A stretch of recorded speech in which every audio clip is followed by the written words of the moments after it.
안녕하세요. 반갑습니다. 주갈성교회 유형욱 목사입니다. 지난 한 주간 잘 보내셨어요? 지난주는 벚꽃도 너무나 예쁘게 피고 또 개나리 꽃들도 너무나 예쁘게 펴서 이 우리의 좀 움츠렸던 마음들을 활짝 펴줬던 한 주였던 것 같습니다. 매 계절마다 하나님께서 이 자연의 변화를 통해서 우리에게 주시는 그 축복이 얼마나 놀라운 축복인지 모르겠습니다.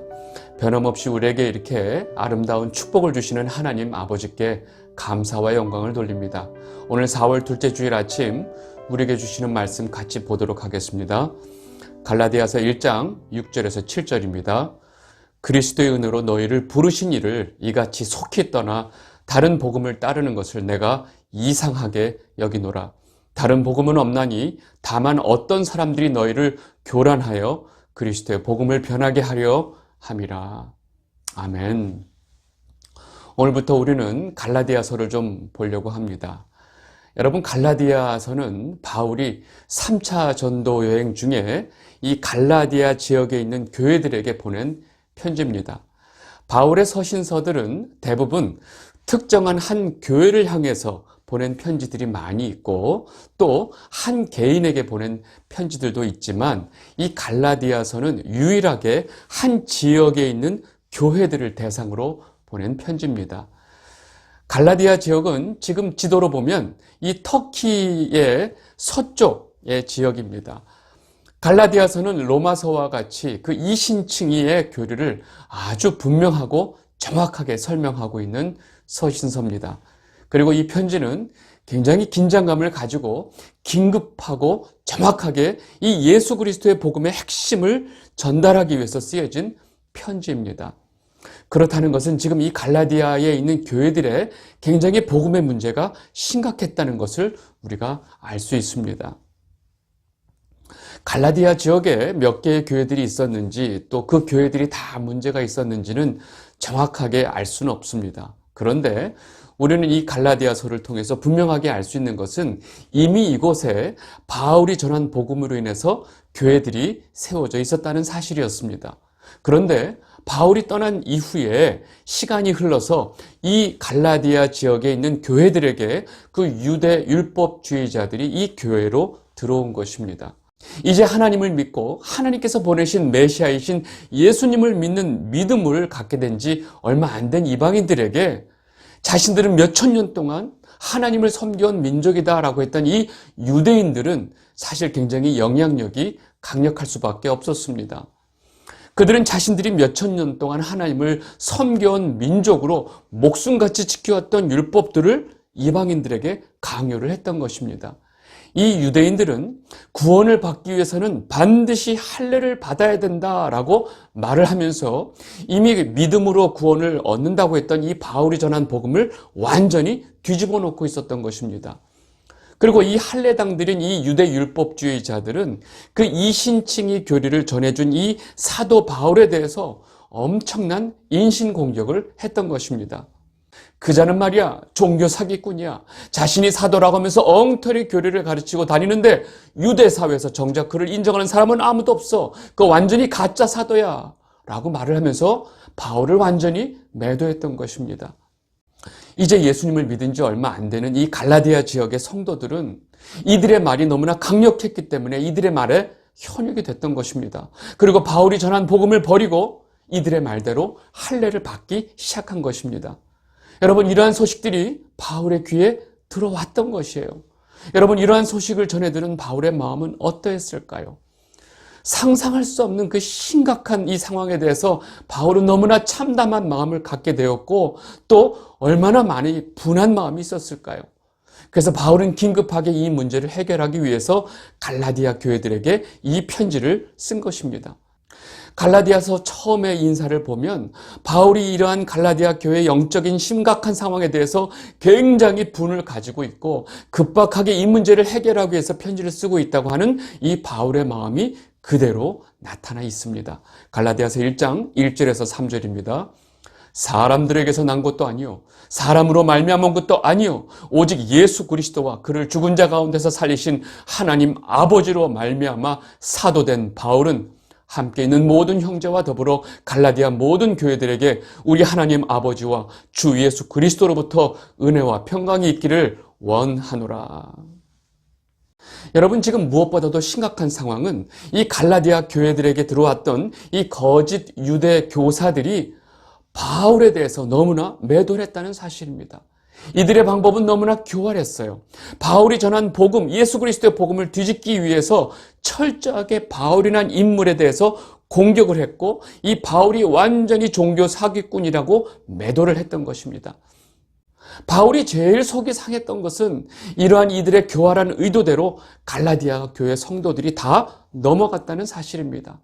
바울은 자신에 대한 이런 말도 안 되는 공격에 대해서 화도 났고 분이 났지만, 그것보다도 자신이 전한 그리스도의 복음이 손상이 되는 사실에 대해서 더욱더 분개하지 않을 수 없었습니다. 그래서 자신의 이 사도됨에 대해서 이렇게 분명하게 말하고 있는 것입니다. 내가 사도된 것은 사람으로 인한 것이 아니다. 예수 그리스도와 예수 그리스도를 죽음 가운데서 살리신 하나님 아버지에 의해서 내가 사도됐다는 것을 이렇게 강조하면서 이 편지 서두서부터 이렇게 강력하게 말을 하면서 자기를 소개하고 있는 것입니다. 여러분, 저 같으면 열받아가지고 욕부터 나갔을 텐데, 바울은 그러한 참을 수 없는 이 비통한 마음을 누르고 좀 흥분된 어조이긴 하지만 차분히 이들에게 아주 분명한 어조로 이렇게 인사를 건네고 있는 것입니다. 그리고 이어서 아주 비장한 마음으로 하나님께 영광을 돌리는 송영을 말합니다. 갈라디아서 1장 4절에서 5절입니다. 그리스도께서 하나님 곧 우리 아버지의 뜻을 따라 이 악한 세대에서 우리를 건지시려고 우리 죄를 대속하기 위하여 자기 몸을 주셨으니 영광이 그에게 세세토록 있을지어다. 아멘. 당시 바울의 모든 서신서들을 보면 항상 발신자를 명시하고 또 수신자에 대한 축복, 그리고 송영으로 서신을 시작합니다. 아무리 지금 상황이 급하고 감정적으로 분개하고 있지만 바울은 그 와중에도 아주 기본적인 인사를 다 하고 있는 것입니다. 그리고 이 인사에 보면 은혜와 평강이 있기를 원하노라 라고 말하는 이 부분에 있어서 은혜라고 하는 것은 헬라식 인사법이고 평강이라고 하는 것은 유대인들이 쓰는 유대식 인사법입니다.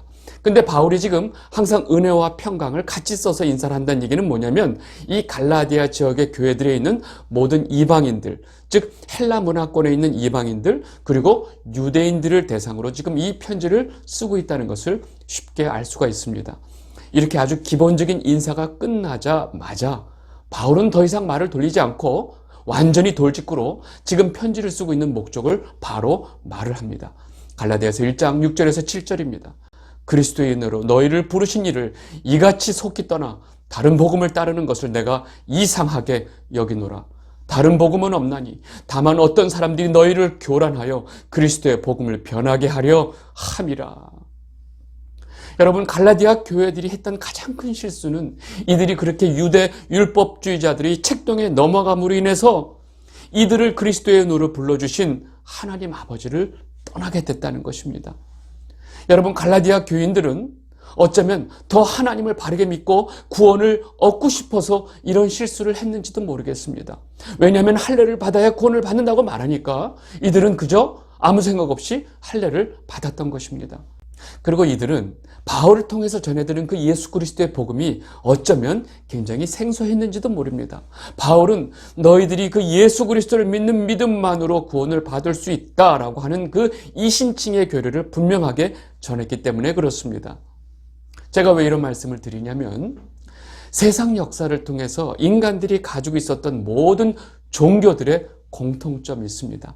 그것은 바로 인간의 공덕을 이용해서 구원을 받고 복을 받는다는 바로 공덕 사상이 모든 종교들이 가지고 있는 공통점이기 때문에 그렇습니다. 인간의 지극정성, 노력, 철저하게 애씀, 고통, 이러한 것들로 인해서 신을 감동시키고 그 신으로부터 구원을 받든지 복을 받든지 하는 것이 모든 종교가 가지고 있는 기본 원리고 공통점이었기 때문에 그렇습니다. 그런 인간이 만들어 놓은 모든 종교의 특징이 지금 바울이 전한 예수 그리스도의 복음에는 전혀 없었다는 것입니다. 말 그대로 인간이 자신의 구원에 대해서 할 수 있는 것은 아무것도 없다는 것이 바로 예수 그리스도의 복음입니다. 우리를 위해서 십자가에 돌아가신 그 예수 그리스도를 믿는 믿음만으로 구원을 받을 수 있다는 것이 바로 예수 그리스도의 복음이었던 것입니다. 이것이 바로 예수 그리스도의 복음이며 그 복음이 가지고 있는 신비였던 것입니다. 갈라디아 교인들은 이러한 신비한 복음을 듣고 너무나 감격하고 기뻐하면서 예수님을 알게 되고 그 예수님을 믿는 믿음으로 하나님의 자녀가 되었습니다. 그러나 그들 마음속 깊은 곳에는 그동안 자신들이 알고 있었던 다른 종교들과는 너무나 달랐기 때문에 이러한 예수 그리스도의 복음이 굉장히 생소하게 느꼈는지도 모른다는 것입니다. 그런데 이들에게 유대 율법주의자들이 와서 야, 그렇게 쉽게 구원받는 게 어디 있어? 구원받기 위해서는 유대인들이 몇 천 년 동안 지켜왔던 이 할례를 받아야 돼 라고 유혹을 했던 것입니다. 그러니까 어떻게 보면 그러면 그렇지, 그냥 믿는 믿음으로 구원받는다는 게 좀 이상하긴 했어 이러면서 이런 유대 율법주의자들이 말에 헐가닥 넘어갔을 수도 있다는 것입니다. 여러분, 인간의 본성은 자신이 뭔가 엄청난 노력과 고통스러운 행위를 통해서 거기에 대한 대가를 얻는 것이 훨씬 더 익숙하기 때문에 그렇습니다. 결국 이들은 바울이 전한 믿음만으로 구원을 받을 수 있다고는 그 예수 그리스도의 복음의 핵심을 버리고 이런 유대 율법주의자들이 책동에 다 넘어가 버린 것입니다. 이 영상을 보고 계신 주갈성 성도 여러분, 지금 이 한국에 있는 많은 교회들은 지금 어떨까요? 한국에 있는 수많은 교회들은 그동안 어떤 복음을 가르치고 어떤 복음을 믿고 있었을까요? 여러분, 놀라운 사실은 제가 평생을 경험한 한국의 대부분의 교회들 역시 지금 이 예수 그리스도의 복음을 다 버리고 다른 복음을 믿고 있다는 사실입니다. 그리고 이것이 다 이 섞여 있기 때문에 일반 성도들은 뭐가 옳고 그른지도 구분이 안 된다는 것입니다. 대부분의 교회를 오래 다닌 성도들은 교회에서 뭔가를 해야 된다는 생각이 단단히 머릿속에 박혀 있습니다. 여러분, 교회를 오래 다닌 사람들한테 항상 머릿속에 박혀 있는 생각이 뭐죠? 주일 성수, 11조, 새벽 예배, 교회 봉사, 또 선교 헌금, 건축 헌금, 이러한 단어들이 너무나 익숙합니다.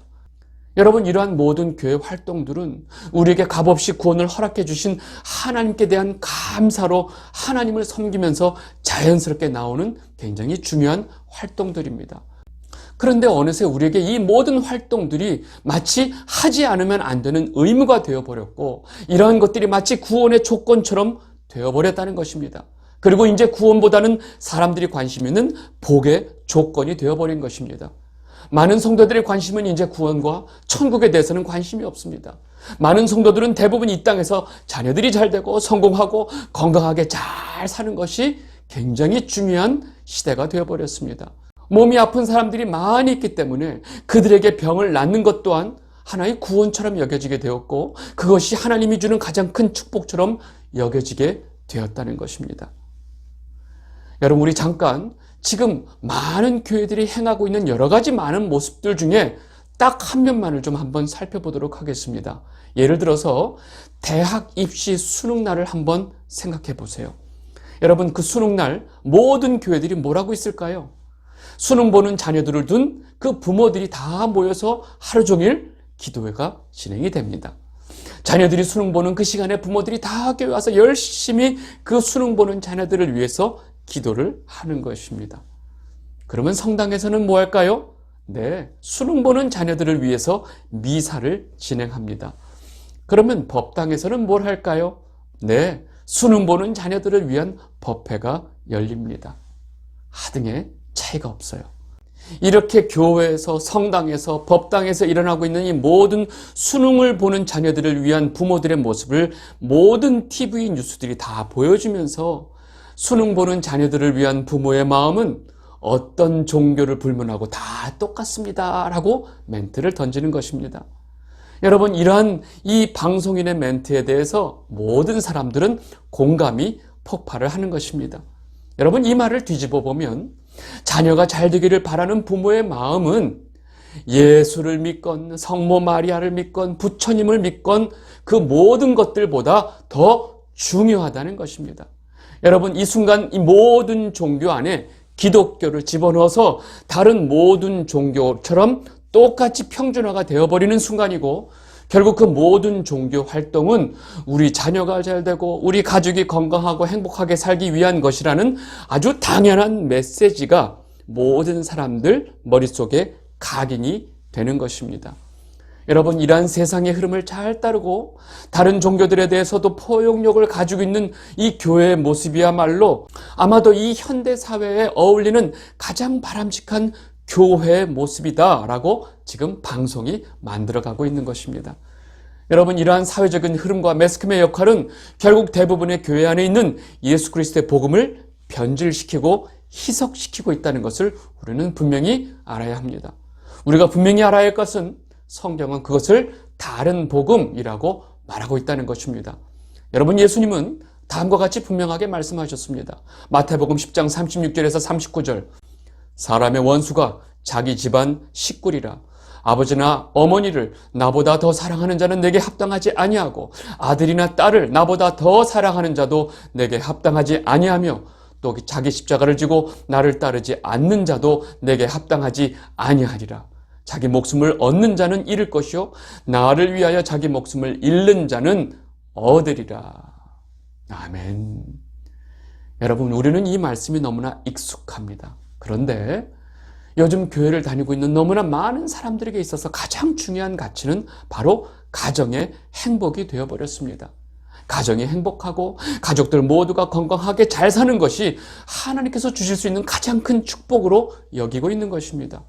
그러다 보니까 우리가 지금 방금 읽은 예수님께서 하신 이 말씀을 대부분의 사람들은 보려고 하지도 않고 봤다가도 모른 척하고 넘겨버립니다. 대부분의 교회 목사님들은 이러한 예수님의 말씀을 주일 설교 주제에서 빼버린 지는 이미 오래되었습니다. 왜요? 불편하니까요. 성경 어디도 자식을 사랑하는 부모의 마음이 이 세상에서 가장 귀한 것이다라고 말하고 있는 것은 없습니다.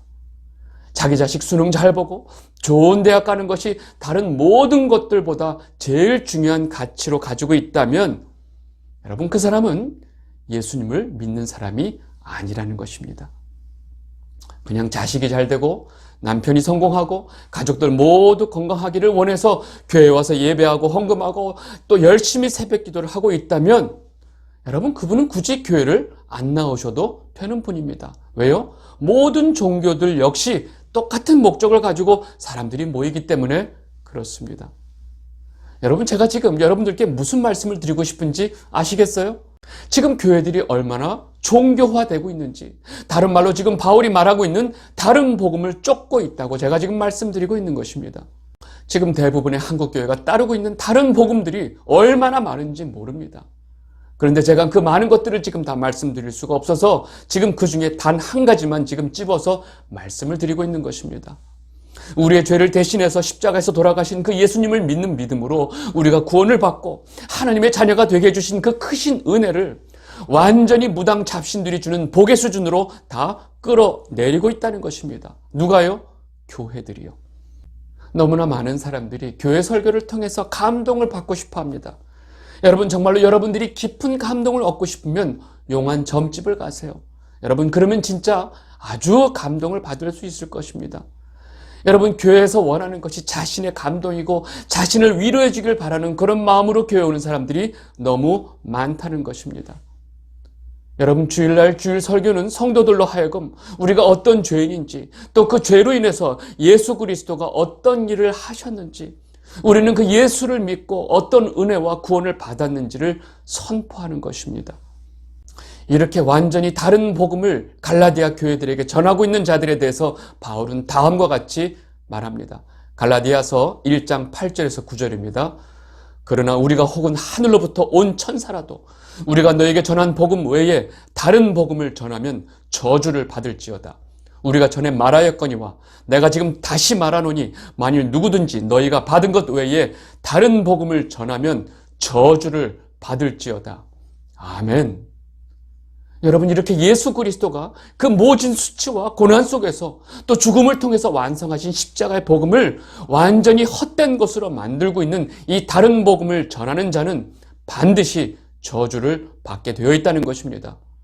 하나님께서 사도를 삼아주시고 예수 그리스도가 직접 불러 세워주신 그 바울이 전하는 이 복음 외에 다른 복음을 전하는 자들은 다 저주를 받게 된다는 말씀입니다. 여러분, 놀라운 사실은 그런 거짓 복음을 전하는 자들만이 아니고 이들이 전하는 그 거짓 복음을 믿고 따르는 자들 역시 저주를 받게 된다는 사실입니다. 예레미야 14장 15절에서 16절입니다. 그러므로 내가 보내지 아니하였어도 내 이름으로 예언하여 이르기를 칼과 기근이 이 땅에 이르지 아니하리라 하는 선지자들에 대하여 여호와께서 이와 같이 말씀하셨노라. 그 선지자들은 칼과 기근에 멸망할 것이요 그들의 예언을 받은 백성은 기근과 칼로 말미암아 예루살렘 거리에 던짐을 당할 것인즉 그들을 장사할 자가 없을 것이요 그들의 아내와 아들과 딸이 그렇게 되리니 이는 내가 그들의 악을 그 위에 부음이니라. 여러분, 예루살렘의 죄악으로 인해서 하나님께서 바벨론의 칼로 심판을 계획하고 계십니다. 하나님의 선지자 예레미야는 이러한 하나님의 마음과 계획을 전하면서 끊임없이 예루살렘에 있는 백성들에게 너희가 이제라도 그 모든 죄악으로부터 돌이키고 하나님 앞에 회개하기를 촉구했습니다. 그런데 그렇게 크나큰 하나님의 심판을 눈앞에 두고서도 백성들을 미혹하는 거짓 선지자들이 판을 치면서 이 땅에 칼과 기근이 오지 않는다. 여호와께서 다 막아주실 거다라고 말을 했던 것입니다. 그렇게 자신들이 듣고 싶어하는 말을 멋들어지게 해대는 그 거짓 선지자들의 말을 사람들이 너무나 좋아했고 그들에게 박수를 쳐주었습니다. 왜냐하면 더 이상 자신들의 죄를 얘기하지 않아도 되기 때문에 그렇습니다. 그렇게 거짓 선지자들이 예언에 환호했던 그 백성들 역시 결국 하나님의 혹독한 심판의 칼을 다 받게 되었다는 사실입니다. 이렇게 힘든 코로나 시대에 삶에 지쳐있고 힘들어하는 성도들에게 따뜻한 위로의 말과 감동을 주는 설교가 왜 나쁘냐라고 제게 반문하실 분이 계실 것입니다. 여러분, 아직도 내가 힘들고 내가 괴롭기 때문에 내가 위로받는 것이 제일 중요하고 내가 감정적으로 힘을 얻는 것이 무엇보다도 제일 중요하다고 생각하시는 분은 그분은 아직 예수 그리스도를 믿지 않는 사람입니다. 그리고 그런 분에게는 예수 그리스도의 복음이 필요 없다는 사실입니다. 저는 그런 분들께 더 이상 해줄 말이 없습니다. 왜냐하면 마음이 가난하지 않고 애통하지 않는 자들에게 예수 그리스도의 복음은 아무런 의미가 없기 때문에 그렇습니다. 바울은 이어서 그리스도의 종으로서 예수 그리스도의 복음을 전하는 자의 가장 기본이 되는 자세를 아주 분명하고 정확하게 말을 합니다. 갈라디아서 1장 10절. 이제 내가 사람들에게 좋게 하랴, 하나님께 좋게 하랴, 사람들에게 기쁨을 구하랴. 내가 지금까지 사람들의 기쁨을 구하였다면 그리스도의 종이 아니니라. 여러분, 목사의 역할이 설교를 통해서 사람들을 위로하고 감동시켜주는 것이 아닙니다. 하나님께서 전하라고 하는 하나님의 말씀을 성도들에게 잘 전해주는 사람이 목사입니다. 하나님의 말씀을 사람들이 좋아할까 싫어할까를 염려하면 안 됩니다. 온전히 하나님의 뜻을 잘 전해서 정말로 이 전함으로 인해서 하나님이 좋아하실까를 염려하는 것이 바로 복음을 전하는 자의 기본이 되는 자세인 것입니다. 본인 스스로 하나님의 종이라고 말하는 사람들이 사람들의 기쁨과 만족에 모든 초점을 맞추고 목회를 한다면 실상 교회는 엄청나게 성장할 것입니다. 그러나 그렇게 다른 복음을 기반으로 그 교회가 아무리 커진다 한들 그 모두가 하나님의 저주의 대상이 된다는 사실을 우리는 분명히 알아야 합니다. 여러분, 교회의 가장 무서운 공격은 외부의 공격이 아닙니다. 거짓 교사들에 의한 잘못된 내부의 교리의 공격이 이처럼 위험하고 무섭다는 것을 여러분들은 분명히 알아야 합니다. 이 영상을 보고 계신 추갈성 성도 여러분, 우리가 그동안 믿고 있었던 복음이 지금 바울이 말하는 예수 그리스도의 복음이 맞는지 여러분들 분명히 확인하셔야 합니다. 행여나 다른 복음을 믿고 있는 자들은 그들의 삶의 끝에 저주가 있다는 사실을 분명히 아셔야 합니다. 제가 여러분 모두에게 지금 간곡히 부탁을 드립니다. 이제라도 바울이 애통한 마음으로 전하고 있는 그 예수 그리스도의 복음을 붙들게 되시기를 진심으로 바랍니다. 그 참된 복음만이 우리를 하나님의 사랑과 하나님의 구원 안에 머물게 하기 때문에 그렇습니다. 이번 한 주 여러분들 모두가 정말로 내가 붙들고 있는 복음이 예수 그리스도의 복음이 맞는지 다시 한번 깊이 고민해보는 한 주가 되기를 바랍니다. 오늘 말씀 여기까지 하도록 하겠습니다. 감사합니다.